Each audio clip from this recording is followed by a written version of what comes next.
Hey folks, this is Billy DKY, the truth seeker that simplifies and demystifies. This is going to be UFC 109 predictions. Mike Swick versus Paulo Thiago.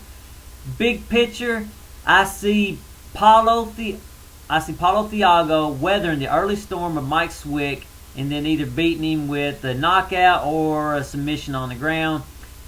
You know, when I first heard about this fight, I was thinking, my gut instinct was with Mike Swick, but after I re-saw the Josh Koscheck Paulo Thiago fight, I was like, Paulo's taking a beating here, but then he comes back and wins, and just all of a sudden it's just over. So it's like he weathered the early storm of Josh Koscheck, and I really don't see Swick's early storm being really that much better than Josh Koscheck's. Maybe just a tad better, but I'm not even convinced it's better even.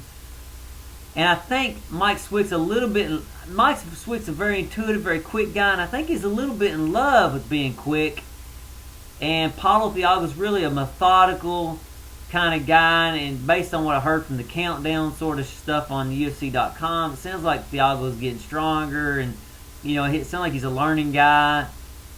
And things to consider, Mike Swick, he got handled by Dan Harding, which I did not expect. I really expected Dan Harding to fall way short in that fight, which he did not at all. Basically dominated Mike Swick, and Mike Swick probably thought he was going to be going up to fight GSP eventually, and to me, I would think that would break you a little bit, break your confidence in you a little bit. So I see Thiago being a lot more confident. I see Swick.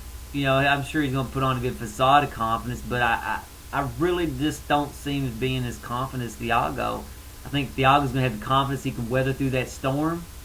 And so basically what I see happening is Mike Swick coming out doing his fast punches.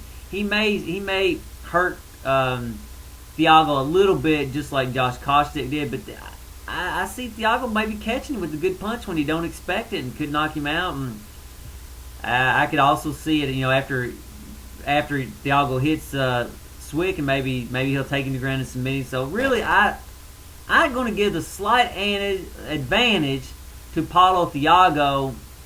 However, Mike Swick could catch him early, but I just don't see it happening. So I'm going to give the probability breakdown 55% to Paulo Thiago and 45% to Mike Swick. And I have a playlist for all my UFC 9 predictions. It just popped up. You can click it to go watch it, and there's some other stuff in there. Anyway, until the next video, later folks.